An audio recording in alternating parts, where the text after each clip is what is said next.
En las noches más oscuras de Galicia, cuando la niebla cae espesa sobre los bosques y los caminos se vuelven silenciosos, se dice que puede aparecer la Santa Compaña, una procesión de almas en pena, condenadas a vagar eternamente entre los vivos, llevando su lamento por entre los árboles como un susurro helado que eriza la piel. Nadie sabe con certeza cuándo comenzaron los relatos, pero generaciones enteras han repetido su historia en voz baja, como si temieran ser escuchados. Los aldeanos aseguran que la Santa Compaña siempre aparece tras la medianoche. Sus figuras van cubiertas con túnicas negras y capuchas que ocultan sus rostros, cargando cirios encendidos que no se apagan ni con la lluvia ni con el viento. No hablan, no miran a nadie, pero su sola presencia basta para paralizar a quien los ve. Caminan uno tras otro, formando una fila que parece no tener fin, siempre encabezados por un mortal, un vivo condenado a guiarlos sin saberlo. El guía suele ser una persona común, escogida al azar, que ha tenido la desgracia de cruzarse con ellos sin protección. A partir de esa noche, su alma queda atrapada entre dos mundos. Durante el día, vive como cualquier otro, pero por las noches se levanta sin recordar nada y conduce la procesión con una cruz y un caldero de agua bendita, sin descanso, hasta que otro incauto tome su lugar. Muchos testimonios relatan cómo ciertas personas comienzan a enfermar sin causa aparente, a perder peso rápidamente, a parecer agotadas, y es entonces cuando los más viejos del lugar murmuran que quizás esa persona está guiando a la Santa Compaña sin saberlo, porque el guía nunca recuerda lo que ha hecho, pero su cuerpo paga el precio del viaje. Hay quienes aseguran haberlos visto: cazadores, pastores, viajeros nocturnos. Algunos cuentan cómo el aire se volvió espeso de repente, cómo un silencio antinatural cayó sobre el bosque, y entonces vieron la línea de sombras avanzando lentamente. Uno de ellos se atrevió a mirar a uno de los encapuchados a los ojos. No volvió a hablar jamás. Desde entonces, solo se le encuentra en la ermita, de rodillas, murmurando oraciones sin sentido. Dicen que si ves a la Santa Compaña y no quieres acabar maldito, debes trazar un círculo de sal a tu alrededor y no moverte, pase lo que pase. Otros recomiendan rezar un Padre Nuestro al revés o morder una rama de laurel bendito. Lo único seguro es que jamás debes mirar atrás, por mucho que sientas pasos o susurros detrás de ti.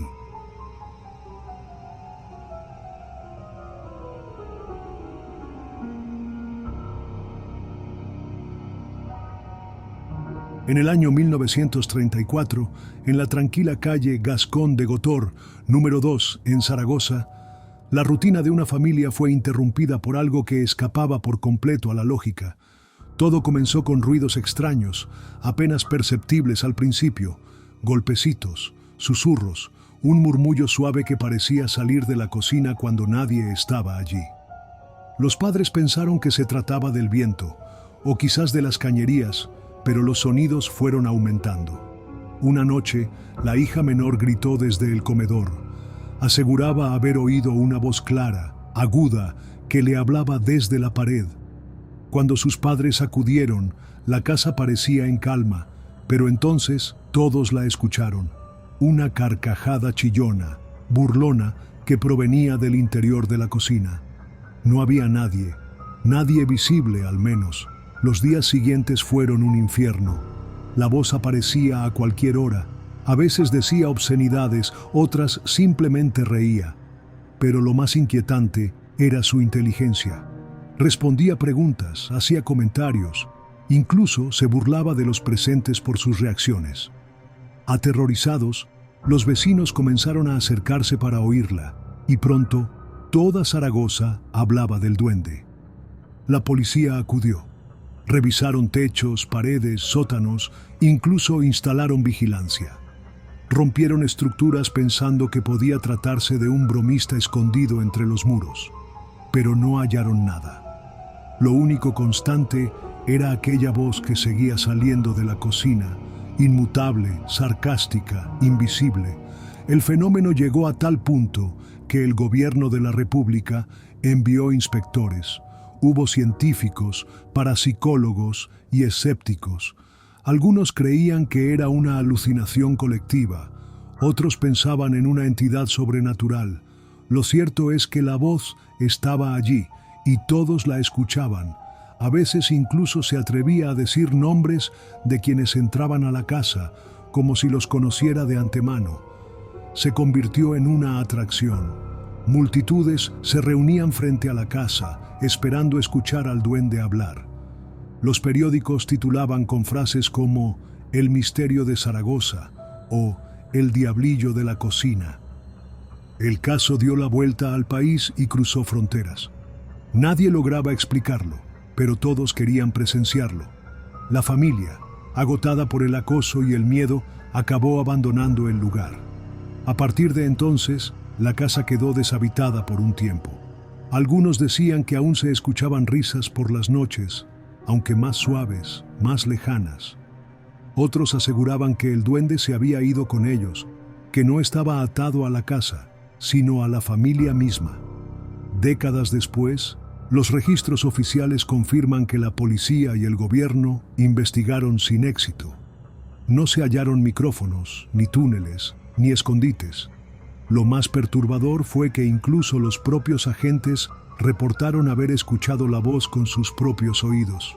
Hoy, la casa del número 2 sigue en pie, renovada, habitada por otras personas que quizá desconozcan su historia. Pero entre los zaragozanos más viejos aún circula el recuerdo del duende burlón.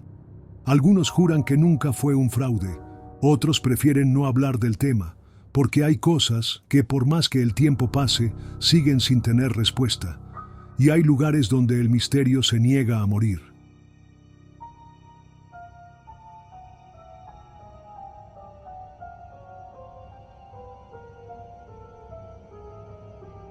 En uno de los rincones más antiguos de Córdoba, donde las piedras del suelo guardan siglos de secretos y el aire parece cargado de historia, se encuentra un callejón envuelto en susurros y misterio.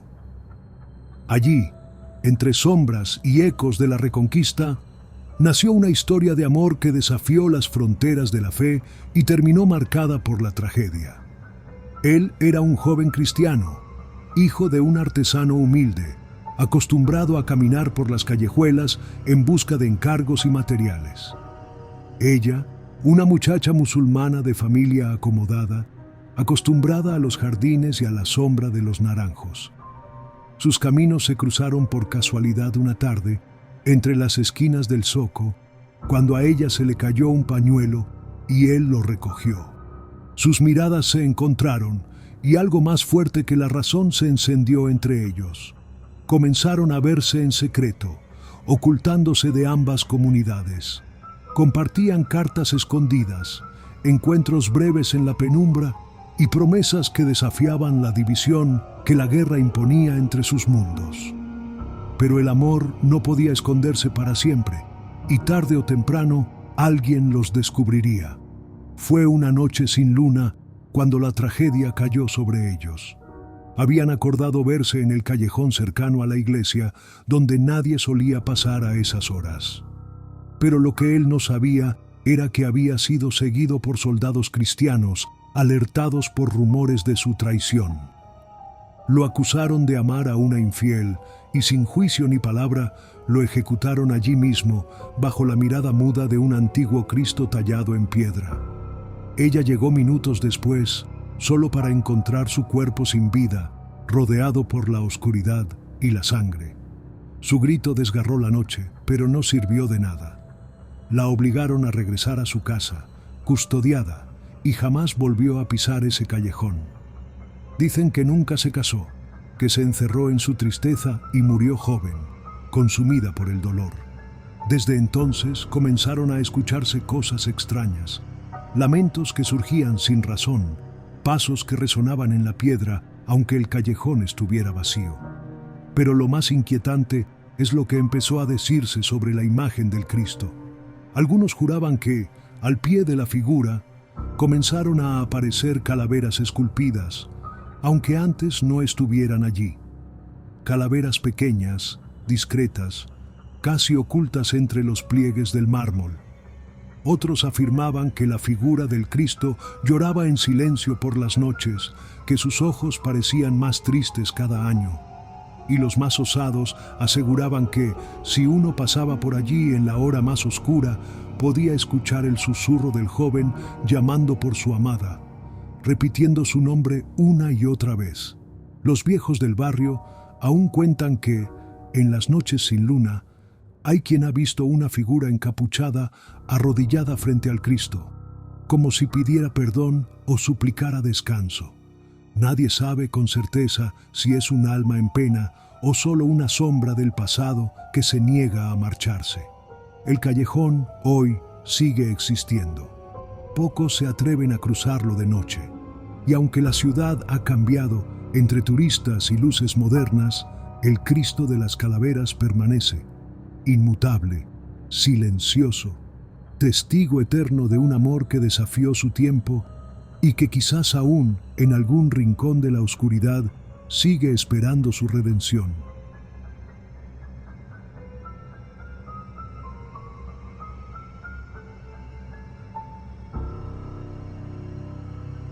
En el corazón de Madrid, donde la vida nocturna bulle y la música se mezcla con las risas, se alza el Teatro Eslava, un lugar que ha cambiado de rostro con los años, pero que guarda en sus entrañas una historia trágica que nunca fue olvidada.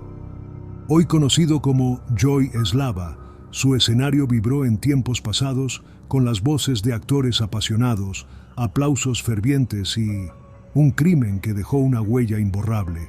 Corría el año 1920. El teatro vivía una época dorada, con funciones llenas y una compañía teatral en pleno apogeo. Entre ellos destacaba Alfonso Mejía, un actor joven y carismático que se ganaba al público con su presencia escénica.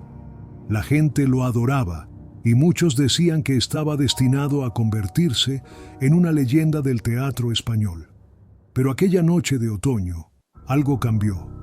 La obra avanzaba con normalidad, el público reía, lloraba, aplaudía.